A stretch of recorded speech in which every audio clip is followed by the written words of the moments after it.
Cet oiseau pèse moins que bien des objets que nous transportons chaque jour dans notre poche. Moins qu'un trousseau de clés, moins qu'une petite pile, plusieurs fois moins qu'un téléphone ordinaire. Il sautille devant l'entrée de l'immeuble, se pose sur le bord d'une poubelle, se chamaille avec ses voisins sur une branche de lilas, disparaît sous une voiture en stationnement et réapparaît avec une miette dans le bec. Nous le voyons si souvent que nous avons presque cessé de le voir. Mais un jour, des hommes ont décidé qu'un si petit oiseau gênait un grand pays. On s'est mis à effrayer les moineaux, à les chasser, à les empêcher de se poser, jusqu'à ce qu'ils tombent d'épuisement.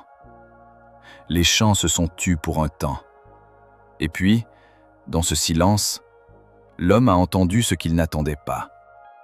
Quand on arrache à la nature même l'oiseau le plus ordinaire, la réponse peut venir d'un tout autre côté. L'histoire de la campagne contre les moineaux en Chine est souvent racontée comme une simple parabole. On a détruit les oiseaux, on a récolté une catastrophe. Mais la réalité était plus complexe. La famine n'a pas eu une cause unique. Elle a été influencée par des décisions politiques, par le système des réquisitions, par des erreurs de gestion, par les conditions météorologiques et par bien d'autres facteurs. Et pourtant, la lutte contre les moineaux est restée une terrible leçon. Il est dangereux de ne regarder un être vivant qu'à travers son utilité ou sa nuisance. Les hommes ont vu un oiseau qui picore le grain. Mais ils n'ont pas vu l'oiseau qui nourrit ses petits avec des insectes, qui s'insère dans les chaînes alimentaires, qui réagit à l'état du milieu et qui porte sur lui ces petits liens dont se compose un grand système. Aujourd'hui, personne ne pourchasse plus le moineau à l'échelle d'un pays entier, au son des tambours. On ne le proclame pas ennemi numéro 1 des récoltes. On n'organise pas de campagne de masse, on ne brandit pas de slogan contre lui. Il disparaît autrement, plus discrètement, sans ordre, sans affiche. Simplement, un jour, il y a moins de pépiments dans la cour. Puis encore moins. Puis il ne reste plus sous les fenêtres que des pigeons, des voitures, une pelouse bien tondue, une façade éclatante, des fenêtres en plastique, des murs lisses, des conteneurs à ordures fermés, et presque plus rien de cette vie grise et vive qui jaillissait autrefois de chaque buisson. Et la grande question de cet épisode est la suivante. Pourquoi un oiseau qui a survécu des milliers d'années aux côtés de là quittait justement le monde que l'homme a bâti pour lui-même? Dans ce film, le moineau ne sera pas le héros d'une carte postale larmoyante. Et il ne sera pas non plus transformé en oiseau sain et sans défaut. Il sera ce qu'il est vraiment. Un petit voisin sauvage de l'homme, un maillon des chaînes alimentaires, un acteur des conflits urbains, un consommateur de graines, un chasseur d'insectes pendant la saison des nichés, une proie pour les prédateurs, et un indicateur vivant de ce qui reste de notre cour comme milieu de vie, et non comme simple surface aménagée. Son histoire est importante précisément parce qu'elle ne commence pas dans une réserve naturelle, mais devant l'entrée la plus proche. Le moineau domestique paraît trop ordinaire pour être le héros d'une grande histoire. Il ne ressemble pas à l'aigle qui plane au-dessus des montagnes. Il n'a pas l'éclat d'un oiseau tropical. Il ne chante pas de longues mélodies comme le rossignol. Il ne chasse pas dans l'obscurité comme la chouette. On le confond facilement avec le décor, avec un point gris sur le bitume, avec le bruit de la cour, avec quelque chose de familier, qui semble avoir toujours été là et qui, pour cette raison, ne demande aucune attention. Mais c'est précisément dans cette banalité que se cache l'intrigue principale. Le moineau n'est pas un oiseau des forêts lointaines. Il ne se contente pas de vivre près de l'homme. Il est devenu l'un des compagnons les plus proches de la civilisation humaine. Si l'on devait le décrire en un seul mot, ce serait celui de synanthrope. On désigne ainsi les êtres qui vivent au contact de l'homme et utilisent le milieu qu'il a créé tout en restant sauvage. Le moineau domestique est exactement cela, ni animal de compagnie, ni ornement de la cour, ni hôte de passage, mais un voisin autonome qui a appris à lire le monde humain comme une partie de son propre paysage. Son lien avec nous n'a pas commencé avec les immeubles, mais avec le grain. Imaginez un petit matin près d'une vieille grange. De la paille sous l'auvent, des grains répandus sur le seuil, le bétail derrière une cloison, des mouches au-dessus du fumier, un toit chaud et des fentes sous les poutres. Pour l'homme, c'est une exploitation. Pour le moineau, c'est toute une carte de vie. De la nourriture, un abri, des insectes, un endroit pour nicher et la possibilité de rester près de la chaleur. Dans cette scène, l'homme est occupé à ses propres affaires. Il porte un seau, répare une porte, secoue un sac, nourrit les animaux. Il ne construit pas exprès une maison pour le moineau. Mais presque chacun de ces gestes crée des niches annexes. Là où apparaît le grain, apparaissent les souris, les insectes et les oiseaux. Là où apparaît un hangar, apparaissent des fentes et des toits. Là où apparaît une cour, apparaît un petit écosystème, bruyant et dépendant du rythme humain. Mais il faut tout de suite détruire un premier mythe. Le moineau n'est pas devenu un animal domestique. Il n'appartient pas à l'homme. Il n'est pas apprivoisé, même s'il prend parfois une miette tout près de votre pied. On ne peut pas le considérer comme un petit ornement de la cour. C'est un être sauvage qui a appris à vivre près de nous, mais qui a conservé ses propres règles, ses peurs, ses itinéraires, son langage, ses conflits et ses stratégies de survie. Il peut utiliser nos maisons, mais il ne devient pas notre propriété. Il peut manger nos restes, mais il ne vit pas seulement de nos largesses. Il peut nicher dans une fente sous le toit, mais sa vie est bien plus complexe qu'elle ne le paraît à l'homme, qui ne voit qu'un oiseau sur le rebord de sa fenêtre. Le moineau a des cousins et des voisins avec lesquels on le confond souvent.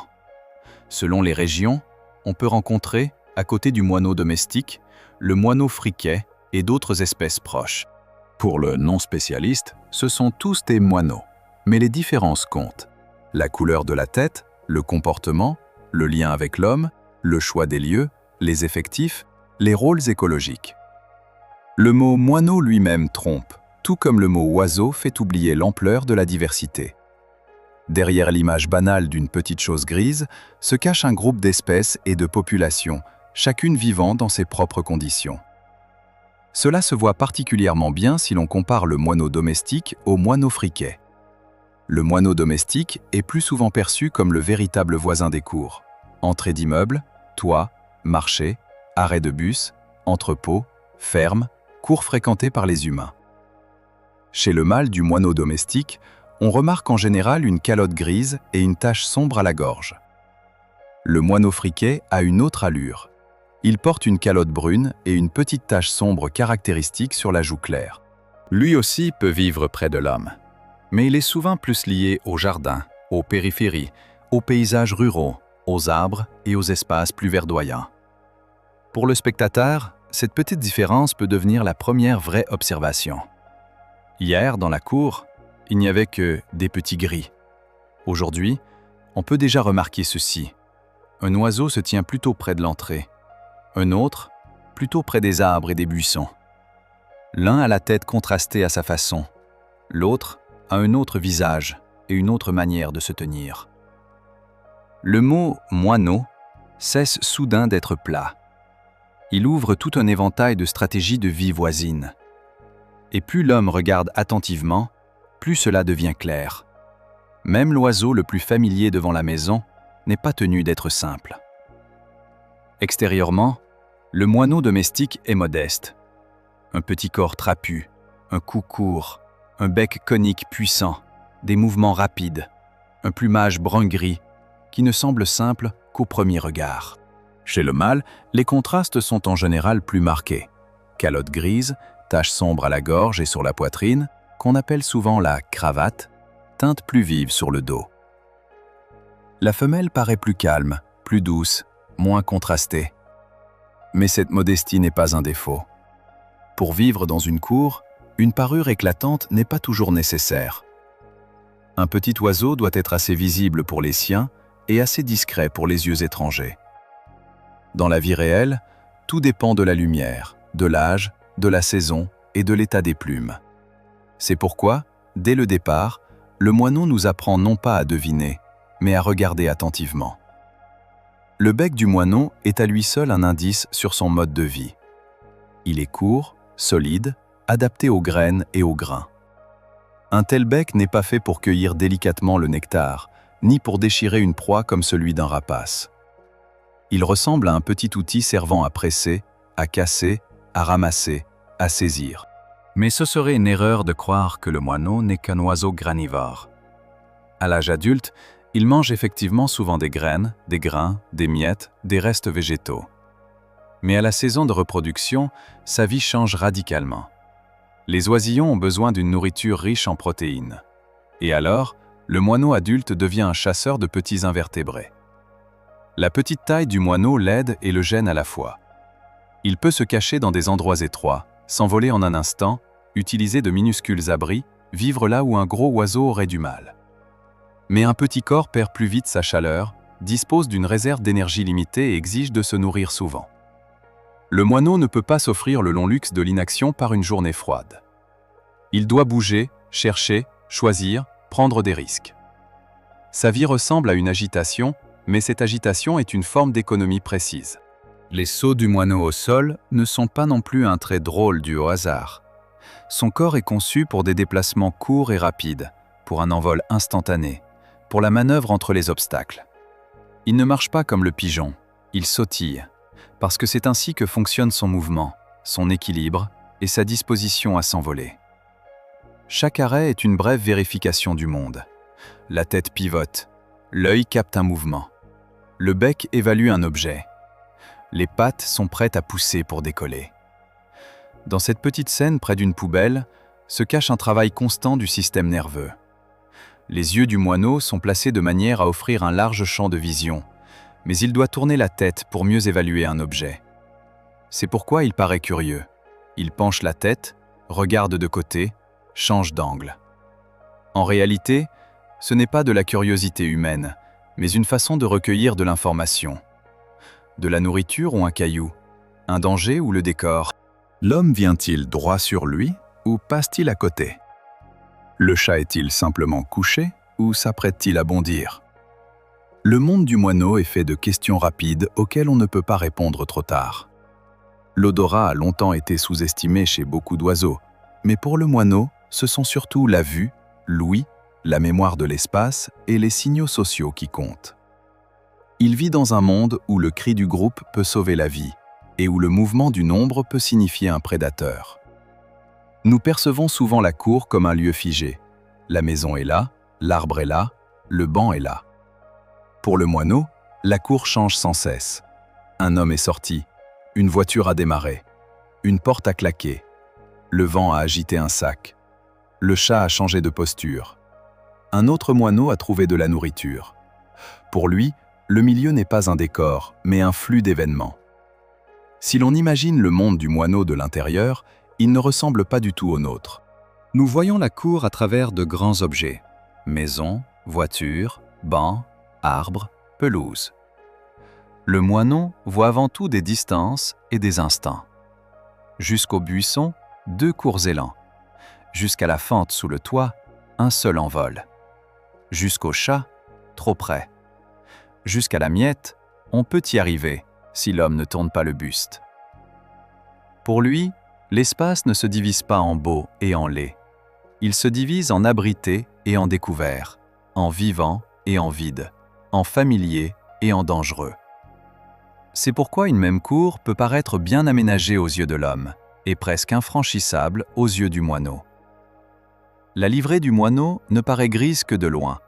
De près, on y trouve des nuances rousses, brunes, crème, noires, grises, des rayures, des dégradés, des différences entre les sexes et les âges. C'est une bonne leçon d'attention. Bien des choses, dans la nature, deviennent intéressantes non pas parce qu'elles sont rares, mais parce que nous nous en approchons. Nous appelons cet oiseau gris parce que nous le regardons à la hâte. Mais si l'on regarde plus longtemps, le gris se décompose en une carte complexe de plumes, d'âge, de sexe, d'état et de saison. Le pépiment du moineau ne paraît monotone que de loin. Il suffit d'imaginer une scène pour que le son devienne plus clair. Plusieurs oiseaux se posent au bord d'une mangeoire. L'un bouscule l'autre, un troisième parvient à saisir un morceau et à bondir en arrière, et soudain, depuis un buisson, retentit un signal d'alarme aiguë. La nuée change son dessin de mouvement, l'un s'envole, l'autre plonge dans les branches, un autre encore se fige une seconde. Peut-être un chat est-il passé tout près, ou un homme s'est-il trop approché. Pour nous, c'est juste du bruit. Pour eux, C'est un système opérationnel d'alerte, de contact, de dispute et de décision rapide. Quelques secondes après l'alerte, la scène n'est pas terminée. Le chat longe la clôture, comme si de rien n'était. Mais les moineaux ont déjà changé de comportement. Ceux qui à l'instant se disputaient sur le bord découvert de la mangeoire se tiennent maintenant plus près du buisson. L'un se pose plus haut et regarde vers le bas. Un autre saisit vite une graine et ne s'attarde pas. Un jeune oiseau tente de revenir le premier, mais le cri sec d'un adulte le force à bondir en arrière. Ainsi, la nuit ne fait pas que faire du bruit. Elle répartit le risque. À l'intérieur de ce bref pépiment, il y a de l'information sur la distance, la direction, l'urgence et l'humeur du groupe. Pour l'homme, cela peut encore ressembler à du désordre. Mais pour les oiseaux, c'est toute la différence entre une banale querelle autour de la nourriture et la minute où mieux vaut se rendre invisible. C'est ici que l'image urbaine ordinaire commence à se fissurer. Nous avons l'habitude de voir le moineau sur une miette de pain, et nous en concluons, voilà un oiseau qui vit aux dépens de l'homme. Mais la miette est un détail trompeur. Pour l'oiseau adulte, elle peut être une nourriture de hasard, mais pour un oisillon en croissance, un tel régime ne règle pas le problème essentiel. En saison de nidification, derrière cette miette se cache un autre itinéraire. Les moineaux adultes cherchent des chenilles, des pucerons, de petits coléoptères, des larves, des araignées et d'autres proies molles. L'oisillon doit construire ses muscles, ses plumes, ses os et son métabolisme. Et pour cela, une nourriture protéinée est essentielle. C'est pourquoi une cour sans insectes peut paraître propre à l'homme, mais devenir une table bien maigre pour un nid de moineaux. Imaginez une cour par un petit matin d'été. Les voitures n'ont pas encore chauffé au soleil. L'humidité s'attarde sur les feuilles. Dans l'herbe, dans les buissons, sur les branches basses, au pied du mur de la maison, dans la terre meuble, bouillonne une petite vie que l'homme ne remarque presque pas. Le moineau, lui, la remarque. Il sautille par courts élans, s'arrête, penche la tête, écoute le moindre mouvement, scrute les fentes, ramasse une petite proie, s'envole jusqu'à la corniche et disparaît dans un orifice sous le toit. Quelques secondes plus tard, il réapparaît. Puis il repart. Et ainsi de suite, de nombreuses fois. Pour nous, ce n'est qu'une agitation d'oiseaux. Pour les oisillons, c'est la livraison de la vie. Les oisillons du moineau naissent démunis. Ils ne ressemblent pas à de petits oiseaux assurés. Ce sont des êtres affamés, vulnérables, qui dépendent de la chaleur, de la protection et d'un flux continu de nourriture. Leurs becs ouverts réclament une réponse encore et encore. Les parents font la navette entre le nid et la cour, entre les feuilles et les murs, entre les buissons et les corniches. Chaque sortie est à risque. Au sol, il peut y avoir un chat.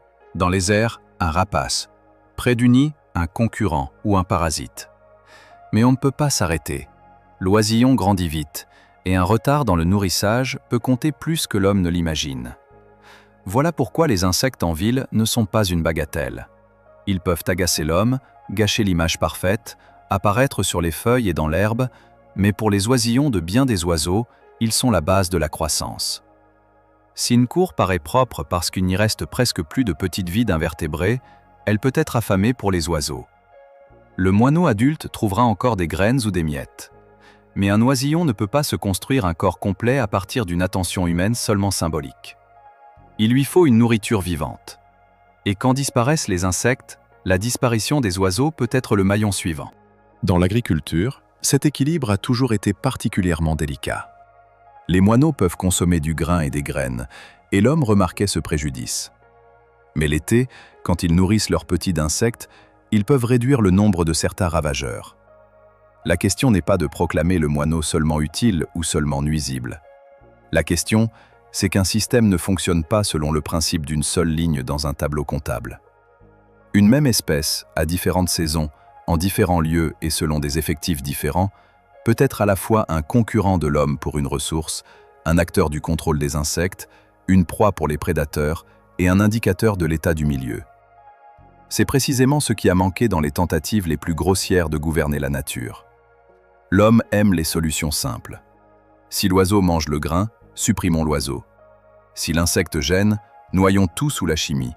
Si l'herbe a l'air négligée, tondons-la jusqu'au sol. Si un buisson gêne la vue, coupons-le. Si une fente s'ouvre dans le mur, bouchons-la. Chaque décision paraît rationnelle, prise isolément. Mais la nature ne répond pas à un geste isolé. Elle répond à la somme des gestes. Quand disparaissent en ville les fentes, les buissons, les graines, les insectes et les abris tranquilles, il ne reste plus rien à choisir au moineau. L'histoire de la Chine est importante non parce qu'on peut la résumer par la formule simple « on a supprimé les moineaux, la famine est venue ». Une telle formule est trop grossière et répète elle-même l'erreur de la simplification. L'essentiel est ailleurs. L'homme n'a vu qu'un seul fragment du comportement. L'oiseau mange du grain et n'a pas vu la saison, les oisillons, les insectes, les chaînes alimentaires, les liens compensateurs et les conséquences d'une intervention massive. La vraie leçon de cette histoire n'est pas que le moineau est toujours utile. La leçon, c'est qu'un système vivant ne tient presque jamais dans une seule accusation. Et pourtant, une nuée de moineaux n'est pas une foule pacifique d'oiseaux identiques. À l'intérieur, il y a des conflits, des rats, des disputes pour la nourriture, pour une place, pour un partenaire, pour une fente commode. Les moineaux peuvent se quereller brusquement et bruyamment, se chasser de la mangeoire, poursuivre un rival, se disputer le droit de s'asseoir au meilleur endroit. Dans leur monde, il n'y a pas de morale humaine. Il y a de l'énergie, du risque et de l'avantage. Celui qui repère la nourriture le premier peut gagner quelques secondes. Celui qui tient sa position avec plus de force obtient davantage. Mais une bagarre trop longue et dangereuse, elle aussi. Pendant que deux oiseaux s'occupent l'un de l'autre, un troisième peut emporter la nourriture et un épervier peut surgir d'en haut. Le monde du moineau diffère du nôtre, et pas seulement par l'échelle. Pour lui, la ville, ce ne sont pas des rues, des adresses et des quartiers. C'est un réseau d'abris, de points de nourrissage, de zones bruyantes, d'espaces ouverts dangereux, de lieux de dortoir, de bains de poussière, d'itinéraires de chats et d'habitudes humaines. Il retient où on le nourrit, où passent souvent les gens, où il y a des chiens, où se trouvent les buissons, où plonger en une seconde. Pour un petit oiseau, la mémoire des lieux peut être une question de vie ou de mort. Une erreur de quelques mètres décide parfois s'il aura le temps de s'abriter. Les moineaux observent attentivement l'homme, non parce qu'ils nous aiment de façon romantique, mais parce que nous sommes devenus une partie de leur milieu. L'homme peut jeter de la nourriture, ouvrir une porte, passer sans s'arrêter, s'approcher de trop près, amener un chien, installer une mangeoire, enlever un buisson, boucher une fente. Selon certaines observations, les oiseaux des villes seraient capables de distinguer les personnes dangereuses des personnes neutres, de retenir des situations répétées, d'apprendre vite par l'expérience. Mais il faut le formuler avec prudence. Le moineau ne pense pas à l'homme comme l'homme pense à l'oiseau. Il ne construit pas de récit. Il associe des signaux, des conséquences et des itinéraires. L'une des scènes les plus sous-estimées de la vie du moineau, c'est le bain de poussière. Vu de l'extérieur, cela ressemble à un jeu ou à une étrange agitation dans la terre sèche. L'oiseau s'installe dans la poussière, fait vibrer ses ailes et bourrife ses plumes, comme s'il se salissait exprès. Mais pour lui, c'est de l'hygiène. La poussière aide à entretenir le plumage et peut réduire le nombre de parasites externes. Les plumes ne sont pas un ornement. Ce sont l'isolation thermique, le vol, la protection contre l'humidité, la forme du corps, la capacité de passer la nuit. Si une plume fonctionne mal, c'est tout l'oiseau qui fonctionne mal. C'est pourquoi le moineau consacre du temps à son entretien, même là où l'homme ne voit qu'un coin sale de la cour. C'est pourquoi tous ces gestes brefs, se secouer, se nettoyer du bec, se baigner dans la poussière, replacer une aile, ne sont pas une banalité du quotidien. C'est l'entretien quotidien d'un système de survie. Mieux les plumes sont en place, moins l'énergie se perd en chaleur, en vol et en manœuvre rapide. Après la pluie, une cour vivante montre particulièrement bien ce dont le moineau a besoin. Le bitume est encore sombre, le reflet de la maison tremble dans une flaque peu profonde, la terre humide a libéré ses odeurs, et sous les feuilles s'agitent de petits invertébrés. Le moineau commence par le bord de la flaque, là où l'eau a laissé une fine bande de boue. Puis il bondit jusqu'aux feuilles mouillées, où peut remuer une larve ou un petit coléoptère. Puis il disparaît sous un buisson, parce qu'un endroit découvert n'est sûr que quelques secondes. Dans une cour neuve, après une même pluie, l'itinéraire est plus court. Le dallage a vite séché, l'eau est partie dans la grille, il n'y a presque pas de terre, et les buissons ont été remplacés par une bande décorative où il n'y a nulle part où se cacher. Pour l'homme, la différence peut être esthétique. Pour le moineau, c'est la différence entre un endroit où l'on peut passer la matinée et un endroit qu'il faut survoler sans s'arrêter. Pourquoi le moineau tient-il si bien, psychologiquement, près de l'homme ? Il ne nous fait pas entièrement confiance, mais ne nous fuit pas non plus avec panique. C'est un équilibre subtil. L'oiseau qui craint trop l'homme perd l'accès aux ressources de la ville. Celui qui ne le craint pas du tout périt vite. C'est pourquoi le courage du moineau paraît presque effronté, il s'approche tout près, mais pas assez pour se laisser attraper. Il guette, recule, revient. Cette distance est le résultat d'une longue sélection auprès d'un voisin imprévisible. L'homme a l'impression d'être l'observateur principal. Nous regardons l'oiseau, nous le nommons, le décrivons, le comptons, le nourrissons. Mais le moineau lui aussi nous observe. Il sait qui s'assoit souvent sur le banc, où les enfants laissent tomber de la nourriture, quel agent d'entretien ramasse vite les miettes, où s'ouvre la porte d'un magasin, à quel mangeoire apparaît la nourriture, d'où surgit un chien. Il ne connaît pas nos noms, mais il connaît nos répétitions. Et en ce sens, la ville n'est pas seulement un milieu que nous avons bâti, c'est un milieu où, nous aussi, nous sommes lus. Il y a aussi chez le moineau une véritable effronterie de la vie. Il peut nicher dans le vacarme, crier plus fort que les voitures, se disputer sur les fils, se baigner dans la poussière au bord du trottoir, saisir un instant entre les pas des passants. Sa présence dit, la nature ne réclame pas toujours un espace protégé à part. Parfois, elle tente de s'insérer dans nos fissures mêmes. Mais il faut que les fissures existent. Si la ville devient monolithique, lisse et fermée, la nature n'a plus où s'insérer. Alors elle ne meurt pas joliment, elle se retire simplement. Pour comprendre sa vie plus en profondeur, il faut traverser une année avec lui.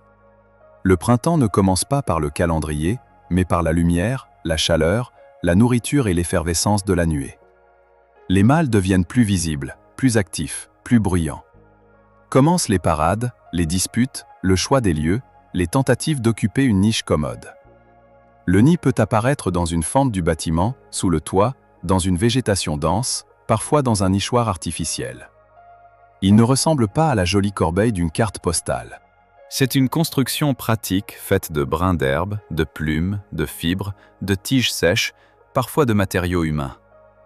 Le moineau utilise ce que le milieu lui offre. La vie amoureuse des moineaux ne ressemble pas à un beau conte de fidélité éternelle. Les couples peuvent se former pour une saison, parfois durer plus longtemps, mais il y a toujours autour de la concurrence, du voisinage, des tentatives de défendre une place et une ressource. Le mâle se met en valeur non seulement par sa livrée et son comportement, mais aussi par sa capacité à tenir un territoire, à trouver un endroit, à faire partie d'un couple qui réussit. La femelle investit une énergie énorme dans la ponte et l'élevage des petits. Un œuf paraît minuscule, mais pour le corps de l'oiseau, c'est un investissement considérable.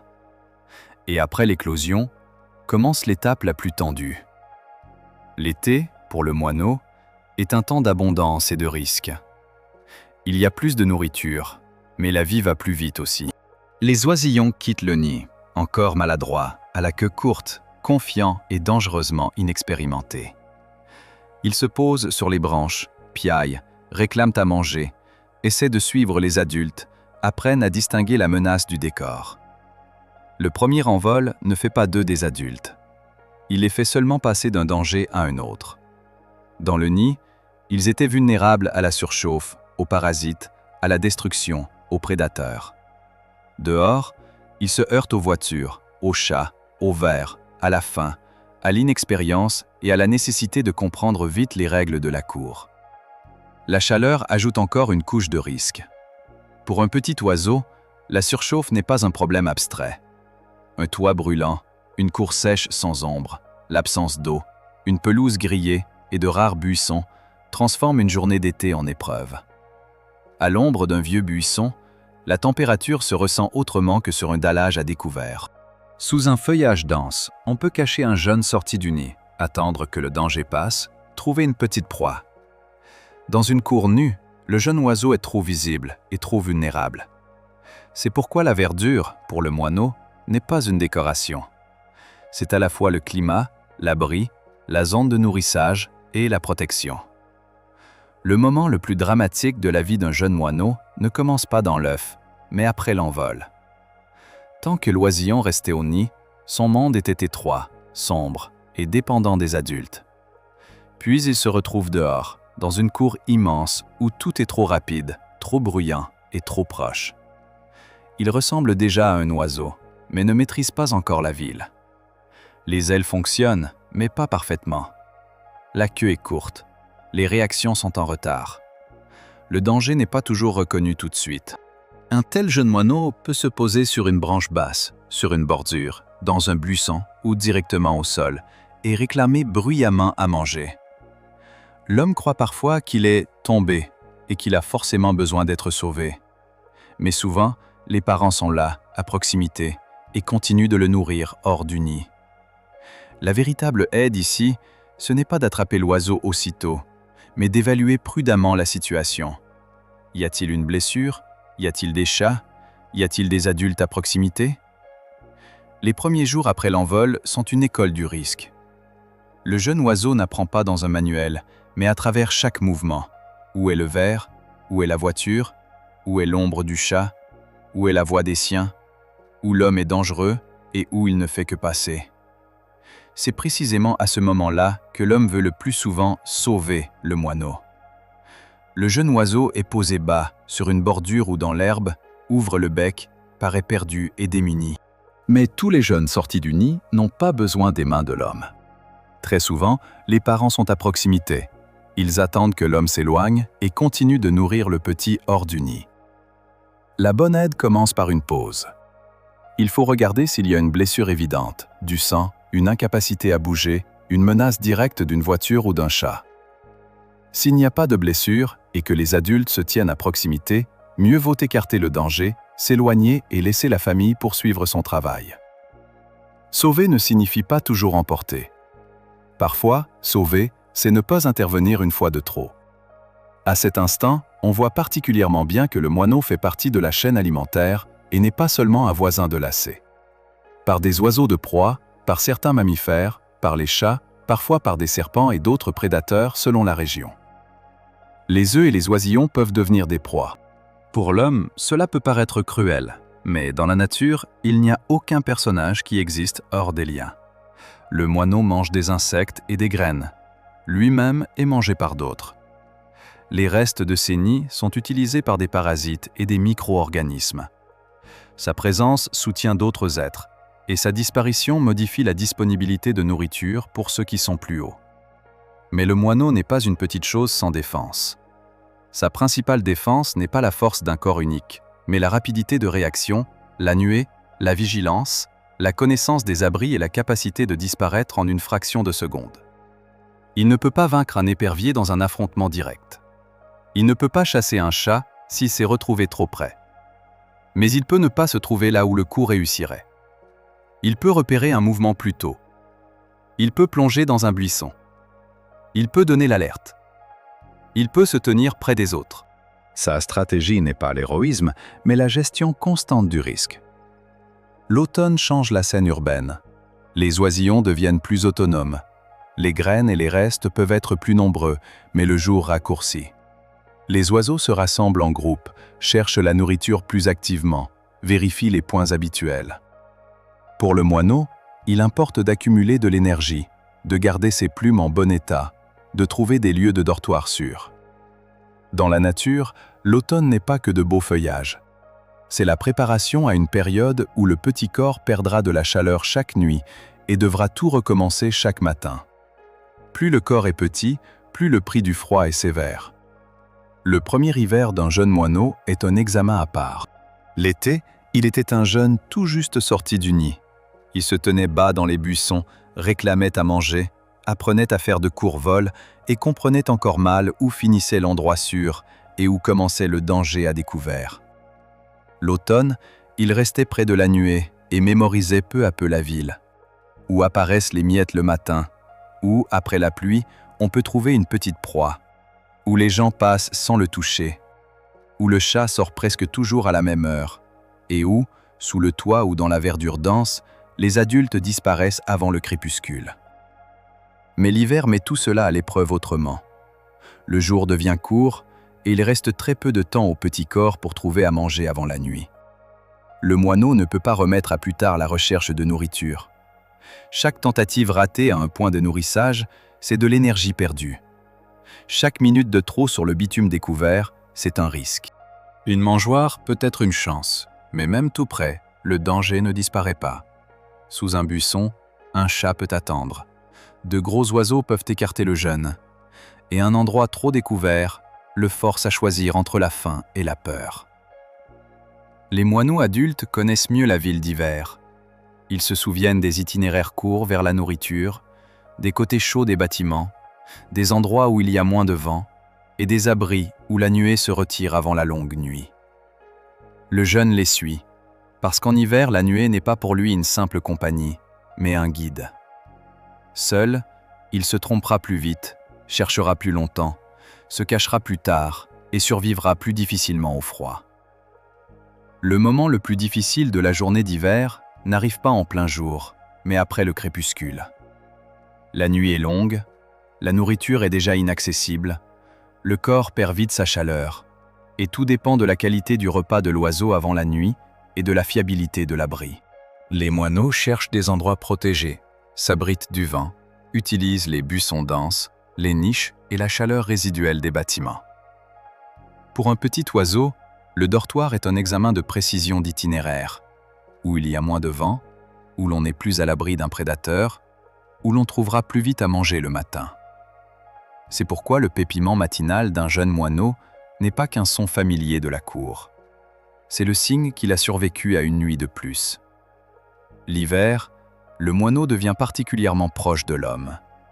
Il ne s'envole pas vers les pays chauds, ne disparaît pas du quartier, ne transporte pas sa vie dans une forêt lointaine. Il reste. Tout ébouriffé, rond, comme grossi. Il se pose sur une branche, cachant ses pattes, gonflant ses plumes pour retenir la chaleur. Son jour est court. Le temps pour chercher de la nourriture est rare.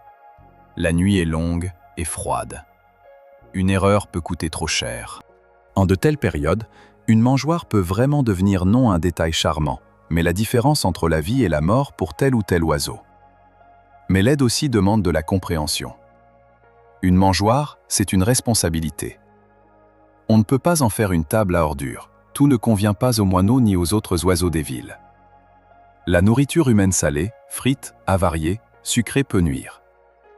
La nourriture doit être sûre, l'emplacement autant que possible protégé des chats et des pollutions brutales, et l'apport régulier durant la période difficile. Plus important encore, il ne faut pas seulement nourrir, mais rendre le milieu vivant, laisser des buissons, des plantes à graines, de l'eau, moins de chimie, plus de diversité. La mangeoire aide ponctuellement. Une cour vivante aide de façon systémique. L'architecture, pour le moineau domestique, est une carte des nids. Les vieilles maisons étaient souvent imparfaites. Fentes sous les toits, trous dans la maçonnerie, auvents, corniches, niches, combles, joints relâchés entre les matériaux. Pour le constructeur, ce sont des défauts. Pour le moineau, ce sont des appartements possibles. Au printemps, le mâle peut vérifier encore et encore une même fente. Voler jusqu'à la corniche, jeter un coup d'œil à l'intérieur, bondir en arrière, se poser à côté, entrer en dispute avec un voisin, revenir avec un brin d'herbe sec. La fente ne doit pas être un simple trou. Elle doit protéger de la pluie, du vent, des prédateurs, de la surchauffe et d'un mouvement humain trop proche. Quelques brins d'herbe, une plume, un morceau de tige sèche et une irrégularité technique du bâtiment se transforment en future chambre d'enfant.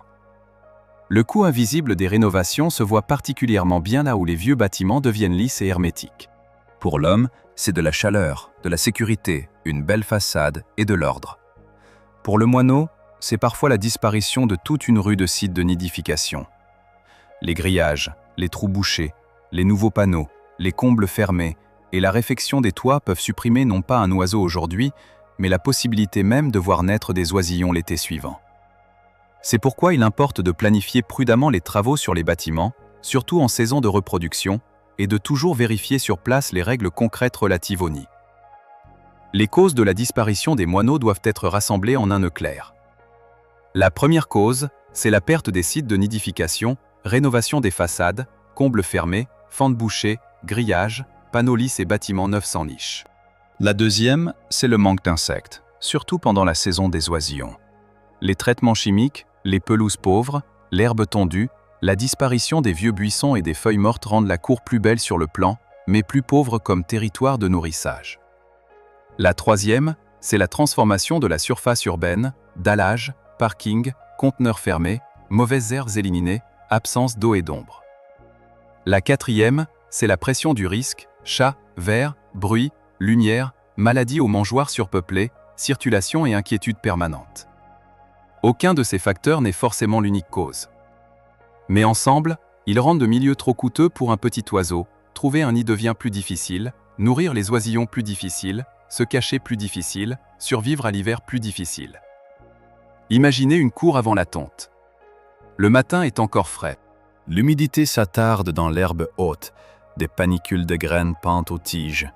Tout près du sol s'agitent de petits insectes.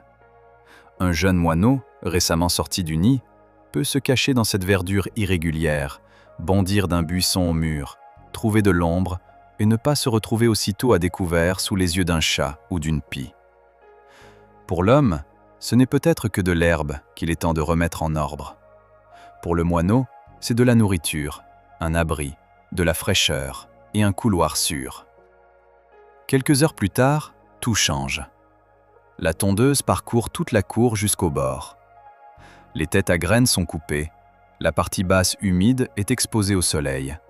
Les insectes sont chassés ou descendus plus profond. Et là où, le matin, le jeune oiseau pouvait disparaître entre les tiges, il ne reste qu'une courte chaume et une nudité à découvert. La cour a l'air plus soignée. Mais pour un petit oiseau, elle est devenue plus pauvre à plusieurs égards à la fois. Moins de nourriture, moins d'ombre, moins d'abri, moins d'itinéraire, et plus d'espace découvert où la moindre erreur se voit de loin. Une seule tonte ne détruit pas les moineaux. Le problème commence quand tout un quartier vit selon une même logique, tondre souvent, ras, partout en même temps et sans rien laisser. Alors il ne reste plus aux oiseaux d'alternance, ici la nourriture, là l'abri, là l'herbe haute, là un buisson, là la terre humide. Tout se transforme en une même surface courte. Et c'est exactement ainsi que l'aménagement habituel devient. Non un coup direct, mais une lente confiscation des possibilités. Le bruit est un autre facteur invisible. Les oiseaux communiquent par des sons. Si la ville bourdonne sans cesse, les signaux doivent se frayer un passage à travers la circulation, les machines, les chantiers, la ventilation, la musique, l'activité humaine. La réaction au bruit diffère selon les espèces, mais le principe est clair. L'environnement acoustique fait, lui aussi, partie de l'habitat. Nous avons l'habitude de penser la nature avec les yeux. Il y a un arbre ou non, il y a de l'herbe ou non. Mais pour les oiseaux, les sons comptent aussi. Si une cour est trop bruyante, la communication, l'alarme et la coordination peuvent devenir plus difficiles. La lumière, elle aussi, change la vie. L'éclairage nocturne, les fenêtres brillantes, les lampadaires, les écrans publicitaires créent un milieu où les rythmes naturels se décalent. Le moineau n'est pas un oiseau nocturne, mais l'environnement lumineux des villes influence le comportement de nombreux organismes, des insectes, des prédateurs, les horaires d'activité et l'organisation générale de l'écosystème urbain. Si, la nuit, il n'y a plus de véritable obscurité alentour, la vie ne devient pas simplement plus claire. Elle devient autre. Et quand les insectes changent aussi ceux qui en dépendent. Le verre est un sujet à part. Pour beaucoup d'oiseaux, les surfaces transparentes et réfléchissantes deviennent un piège. Le moineau peut voir le reflet du ciel, d'un arbre ou d'un passage là où il y a en réalité un obstacle solide. Tous les oiseaux qui heurtent le verre ne meurent pas sur le coup, mais le choc peut être grave. Pour l'homme, l'architecture de verre est un symbole de modernité. Pour l'oiseau, c'est parfois un mur invisible. Et de nouveau, nous voyons le même motif. La ville se construit pour la perception humaine, et les autres êtres sont contraints d'en déchiffrer les erreurs avec leur corps. Les chats sont un sujet complexe et émotionnel. Pour l'homme, le chat domestique peut être un membre de la famille. Pour les oiseaux de la cour, il reste un prédateur. Les chats sont particulièrement dangereux pour les jeunes oiseaux inexpérimentés, pour les nids placés dans des endroits accessibles, pour les mangeoires installés trop bas ou près d'un abri propice à l'embuscade. Cela ne fait pas du chat un méchant. Il suit ses instincts. Mais l'homme qui le lâche dans le milieu ajoute une pression sur un oiseau urbain déjà vulnérable. Là encore, la conversation adulte ne porte pas sur l'accusation, mais sur la responsabilité. Le moineau est commode comme indicateur vivant, précisément parce qu'il est près de nous. Pour remarquer la disparition d'un oiseau forestier rare, il faut des expéditions et des recensements. Pour remarquer le silence dans une cour, la mémoire suffit parfois. Rappelez-vous, combien y avait-il de moineaux devant votre entrée quand vous étiez enfant? Combien se disputaient dans les buissons? Combien sautillaient près du kiosque? Combien étaient posés l'hiver sur les branches près de l'arrêt? Et combien y en a-t-il aujourd'hui? La mémoire peut se tromper, mais la question elle-même est importante. Elle ramène l'écologie des rapports abstraits vers l'espace personnel. Si l'on revient à l'image historique du moineau, on voit que l'homme l'a toujours considéré de façon contradictoire. Par endroits, on le tenait pour un parasite et un nuisible. Ailleurs, pour un symbole familier de la cour, de la pauvreté, de la simplicité, de la ténacité. Dans la langue, le moineau est souvent associé à la petite taille, à la vivacité, au bruit, au quotidien. Nous disons de quelqu'un que c'est un vieux moineau, un moineau qu'on ne prend pas de foi quand nous parlons d'expérience et de prudence. Et c'est une expression juste. Le moineau est bien un oiseau d'expérience. Il survit non parce qu'il est fort, mais parce qu'il sait apprendre vite de son milieu. Pour un enfant, le moineau devient souvent le premier vrai oiseau sauvage qu'il peut observer sans écran, sans cage et sans excursion. Pas un aigle de film, pas un paon de zoo, pas un oiseau rare d'encyclopédie, mais un petit être tout près de son pied. Il sautille, se dispute, a peur, décide, s'approche et recule aussitôt. L'enfant peut remarquer pour la première fois qu'un oiseau a un caractère dans ses mouvements, qu'il vous regarde en retour, qu'il n'est ni un jouet ni une image. Par une telle rencontre, la nature cesse d'être un mot lointain. Elle se retrouve sous le banc, près de la flaque, au bord du bac à sable, dans le buisson près de l'entrée. Si les moineaux disparaissent des cours, ce n'est pas seulement un son d'espèce qui disparaît. C'est le simple premier pont entre l'homme et le monde vivant. Ce pont qu'on n'a pas besoin de chercher exprès. L'image culturelle le rend souvent risible ou insignifiant. Mais la biologie montre autre chose. Le moineau est un petit spécialiste du voisinage avec l'homme. Il sait trouver de la nourriture dans un milieu changeant, utiliser les constructions, vivre dans le bruit, réagir vite au danger, élever ses petits dans des endroits qui n'ont pas été faits pour des oiseaux et s'adapter au fait que l'homme change les règles. Mais toute capacité d'adaptation a une limite. Si nous supprimons en même temps la nourriture, les abris, les insectes, les sites de nidification et les itinéraires sûrs, même le voisin le plus familier peut ne pas tenir. Le moineau domestique n'a pas partout la même importance écologique. Dans ses régions d'origine, il fait partie d'une longue histoire commune avec l'homme. Dans certains autres endroits, où on l'a introduit, il peut se comporter comme une espèce invasive, concurrencer les oiseaux locaux et créer des problèmes pour les écosystèmes. C'est une réserve importante. On ne peut pas faire du moineau un saint universel. Dans la nature, il n'y a pas de héros absolu. L'importance d'une espèce dépend de la région, de l'histoire, des voisins et de l'équilibre. Mais c'est justement pour cela que la conversation sur le moineau doit être adulte.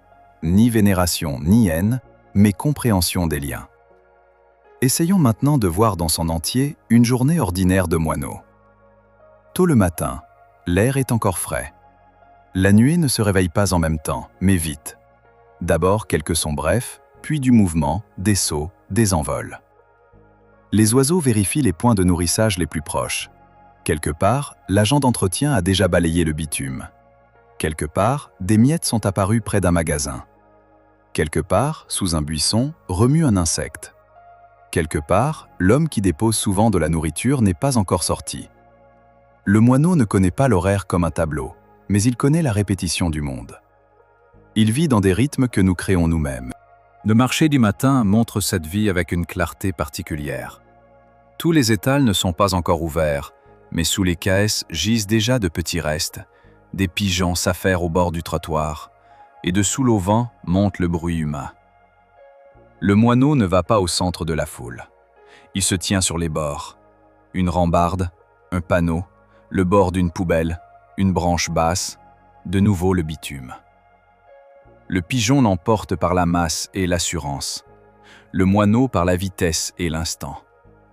Il saisit une miette, bondit en arrière, laisse passer le pas d'un passant, revient. Une mésange peut apparaître à côté, mais elle cherche plus souvent autre chose. Une fente dans l'écorce, une graine, une mangeoire, une branche. Un même coin de ville devient des mondes différents pour des oiseaux différents. Et ce sont précisément de telles scènes qui montrent que le moineau ne vit pas dans une ville abstraite, mais dans une étroite bande entre l'avantage et le danger. Le jour, le danger change. Plus de gens, de voitures, de chiens, de bruit. Les espaces ouverts deviennent plus risqués.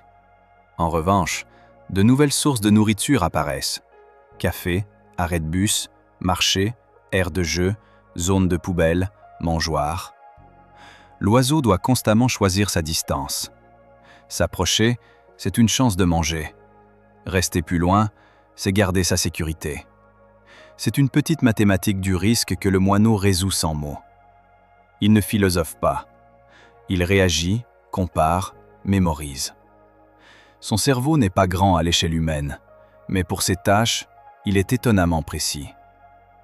Vers le soir, la nuée se rassemble de nouveau de façon plus visible. Les oiseaux cherchent des endroits où passer la nuit. Par temps chaud, ce peut être une végétation dense, des niches, des abris dans les bâtiments.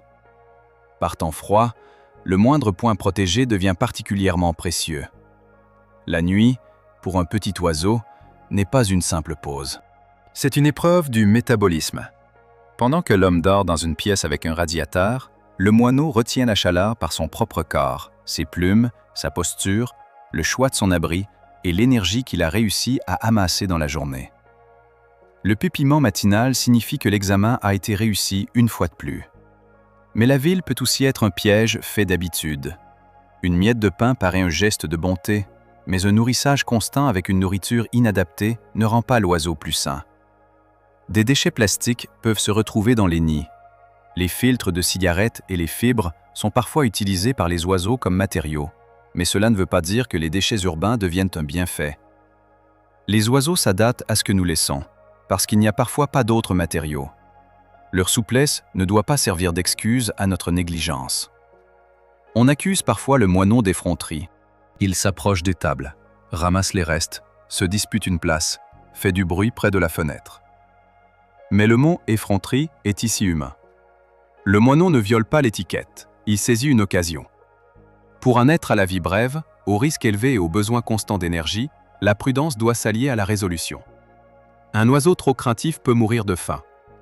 Un oiseau trop hardi peut devenir une proie. Le moineau qui réussit se tient entre ces deux extrêmes. Le nid du moineau est un compromis entre accessibilité et protection.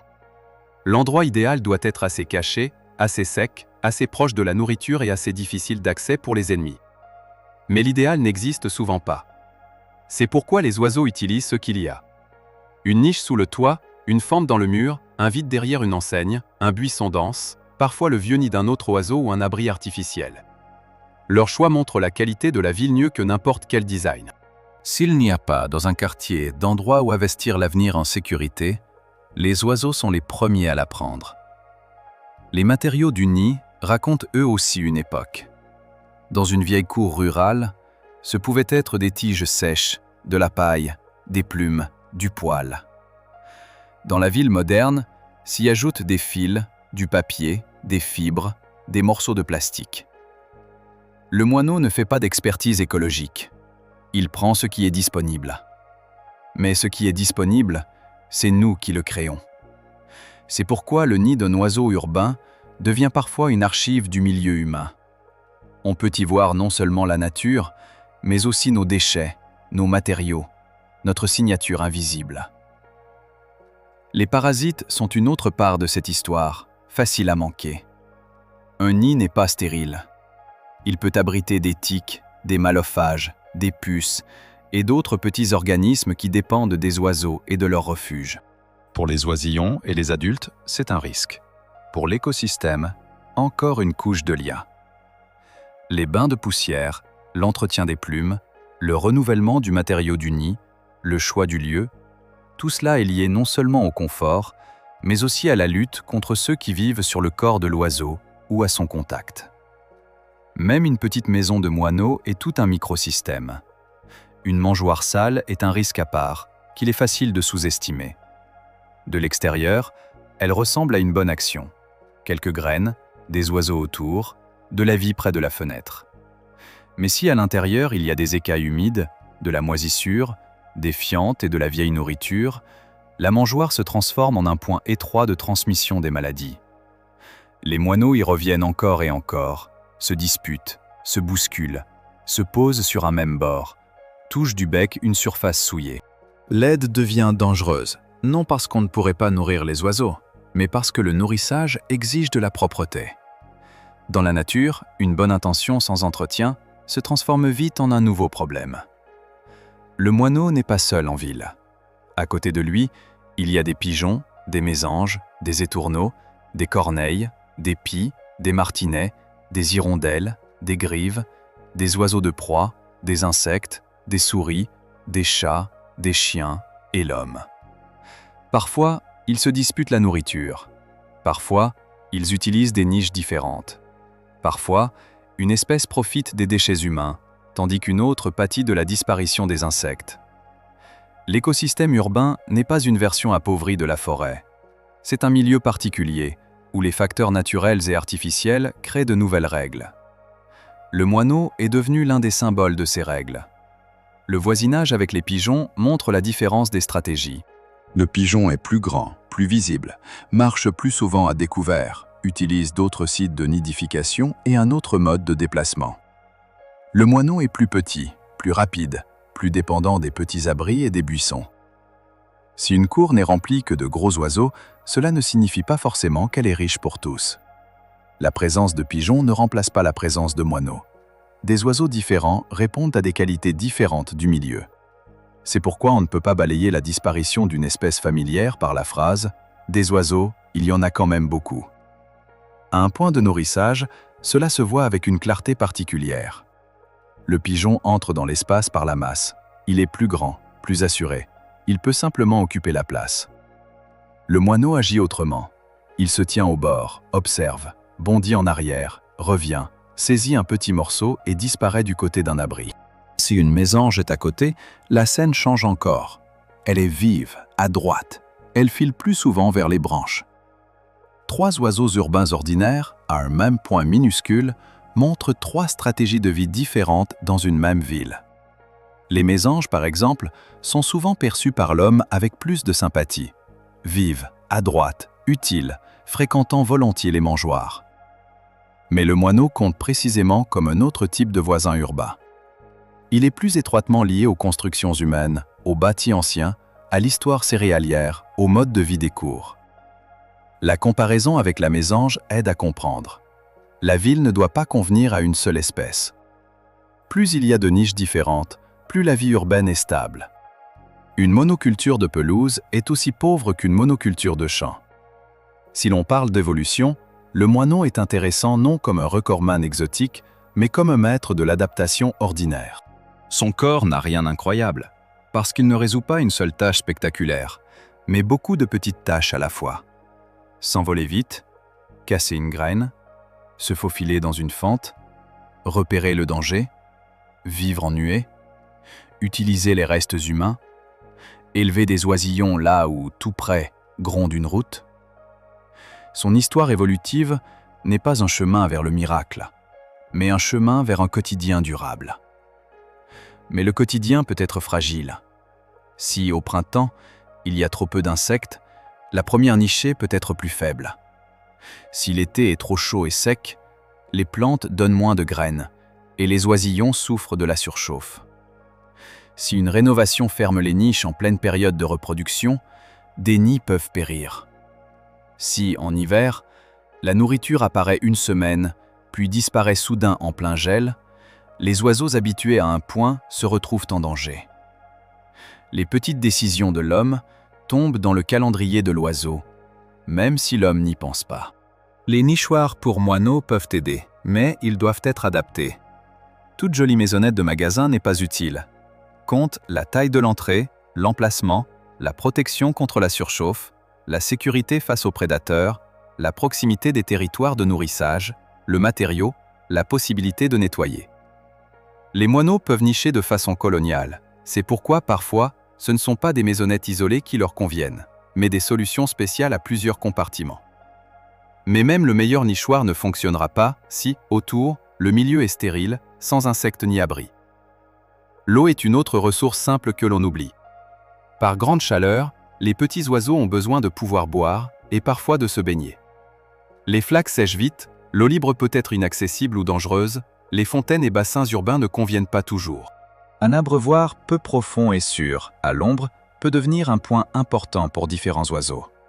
Mais lui aussi, comme la mangeoire, demande de la propreté et un emplacement raisonnable. L'aide à la nature ne consiste pas en un seul beau geste, mais en un soin régulier de ses conséquences. Le moineau n'est pas parfait, et il n'a pas besoin de l'être pour avoir de la valeur.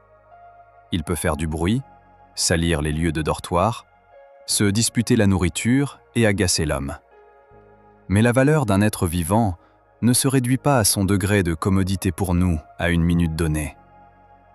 Le moineau contrôle une partie des invertébrés, sert de nourriture aux prédateurs, transporte de l'énergie entre la cour, les buissons, les toits et les humains, et surtout, il montre si, près de nous, un petit écosystème urbain fonctionne encore. En ce sens, le moineau ressemble au son de la ville. Tant qu'il est là, nous demandons rarement d'où il vient. Quand il disparaît, le silence paraît d'abord normal. Puis étrange. Puis tardif. Le moineau ne nous préviendra pas par un signal officiel. Il n'attendra pas que nous préparions un programme de sauvetage.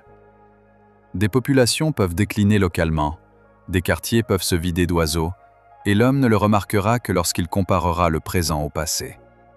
C'est pourquoi les observations ordinaires comptent. Compter les oiseaux, transmettre les données à des projets de sciences citoyennes, s'intéresser aux recensements locaux. La science citoyenne est l'un des ponts entre l'homme et le moineau. Quand des gens ordinaires observent les oiseaux, notent leurs rencontres, participent au recensement d'hiver ou de printemps, ils aident à voir un tableau plus large qu'une seule cour. Bien sûr, ces données doivent être recueillies avec soin et analysées de façon professionnelle, mais l'attention de masse est capable de révéler des tendances qui, autrement, échappent. Le moineau devient non seulement un héros de la nostalgie, mais un acteur d'une véritable conversation sur l'état de la ville. De telles rencontres simples ne sont pas importantes que pour les enfants. L'adulte aussi réapprend à remarquer le vivant quand il voit non des petits gris, mais un oiseau concret. Il sautille, se dispute, mange, a peur, se baigne, construit un nid. Sans cette habitude, la nature lointaine devient facilement une abstraction. Il est difficile de se soucier des forêts, des océans et des espèces rares si, sous sa propre fenêtre, on a cessé de voir ne serait-ce qu'un oiseau. C'est pourquoi l'aménagement devient une part du destin du moineau. La décision sur une façade, le calendrier des tontes, le type de végétalisation, le traitement contre les insectes, l'éclairage et la réfection des toits n'influencent pas seulement l'apparence d'un quartier. Il détermine si l'oiseau aura une place pour nicher au printemps, des insectes pour ses petits l'été, un abri contre le vent l'automne et un itinéraire sur l'hiver. L'écologie n'est pas ici un sujet à part, qui viendrait après l'aménagement. Elle doit y être intégrée dès le départ. Que se passera-t-il si le moineau disparaît? Le monde ne s'effondrera pas en une nuit. Au matin, les voitures ne s'arrêteront pas, les fenêtres ne s'éteindront pas, les arbres ne disparaîtront pas. Les écosystèmes se brisent rarement comme du verre. Le plus souvent, ils s'appauvrissent peu à peu. D'abord disparaît un son, puis un lien, puis moins de nourriture pour un prédateur, puis plus ou moins de certains insectes à des saisons précises. Puis la cour devient plus silencieuse, mais pas plus paisible. L'homme peut longtemps ne pas comprendre ce qu'il a perdu, parce que la perte d'un petit oiseau ne ressemble pas à une catastrophe. Elle ressemble à un silence ordinaire. Voilà pourquoi les pertes silencieuses sont dangereuses. Elles ne nous obligent pas à agir aussitôt. Hier, il y avait moins de moineaux. Aujourd'hui, c'est juste une cour comme ça. Hier, un buisson a disparu. Aujourd'hui, il y a plus de place. Hier, on a fermé une niche. Aujourd'hui, il y a une belle façade. Chaque petite victoire sur une nature gênante peut sembler raisonnable, jusqu'à ce qu'elle s'additionne en une grande pauvreté du milieu. Peut-on faire revenir les moineaux? Parfois oui, si l'on aide non par une seule miette, mais par tout un système. L'hiver compte un nourrissage propre et sûr, mais une mangeoire près d'une embuscade de chats ou avec une nourriture moisie se transforme en risque. Le printemps compte le calme près des nids et la prudence dans les travaux. L'été, l'eau, l'ombre, les insectes et le renoncement à la tonte totale. Toute l'année. Des buissons, des plantes à graines, moins de chimie et des endroits où un petit oiseau peut disparaître au danger en une seconde. La liste pratique est ici plus courte qu'il n'y paraît. Ne pas détruire tous les buissons. Ne pas raser toute la cour d'un coup.